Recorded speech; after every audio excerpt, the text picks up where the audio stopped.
Good morning Pune. तर आजचा दौरा होता पुण्यामध्ये पण खूप सारा पाऊस चालू आहे. मी पावसातच थोडासा फिरत होतो.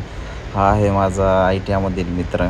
काही वर्षांपूर्वी आम्ही एका प्लेटमध्ये जेवायचो आणि सोबतच एका रूममध्ये राहायचो. हा आहे श्याम मडलिक, तो आहे सुशील पंडित. आज त्यांना भेटून खूप चांगलं वाटलं. खूप चांगल्या प्रकारे सपोर्ट केला. एका चांगल्या हुद्द्यावर काम करत आहेत ते मारुती सुझुकीमध्ये. इकडे वॉल्टर आणि त्याची आजी मस्त आराम करत होते आणि बायकोने दुपारी पावसाच्या वातावरणात मस्त छोले आणि भटोरेचा प्लॅनिंग केलेला होता. मला पुण्यातून यायला थोडासा उशीर झालेला. आलो आणि लगेच मस्त जेवण बघून मूड पण एकदम फ्रेश झालेला. मस्त जेवण घेतलं, छोले भटुरेचा मस्त आनंद घेतला आणि त्यानंतर गेलो होतो मी आमच्या ड्युटीवरती. सर्व प्रवाशांची सेवा करून आमची लालपरी संध्याकाळी घरी येऊन मस्त घरी वर्कशॉपमध्ये आराम करत होती. अशा प्रकारे दिवस संपला आजचा. चला गुड नाईट, बाय बाय.